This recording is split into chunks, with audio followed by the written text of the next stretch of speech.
Je vous ai entendu dire c'est pas la seule solution, l'augmentation du nombre de jours. Personne n'a jamais prétendu que c'était la seule solution.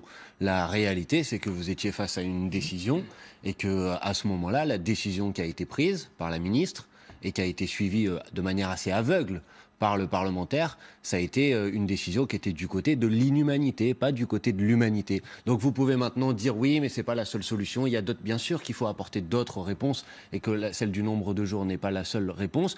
Mais là, il y avait l'occasion de prendre une décision sans doute symbolique, mais forte et importante, et elle n'a pas été prise. Je pense qu'il y a effectivement un problème qui a été souligné de la technocratie. Mais il y a un deuxième problème que révèle, à mon avis, cette histoire, c'est ce problème du fonctionnement pyramidal d'une ministre qui arrive comme ça et qui dit bon ben on va voter contre, on va voter pour, et honnêtement de parlementaires qui devraient quand même être en capacité de faire valoir un peu leur autonomie de pensée, leur autonomie de réflexion. Est-ce que c'est pas vrai dans toutes les majorités on voit souvent des majorités qui suivent, parfois un peu aveuglément. C'est sans doute vrai, mais dans une situation comme celle-ci, il me semble que justement quand une majorité n'est pas une majorité godillot, elle est capable de dire attention, là vous êtes en train de faire une bêtise et vous allez trop loin. Et malheureusement en Macronie, ça fonctionne pas comme ça.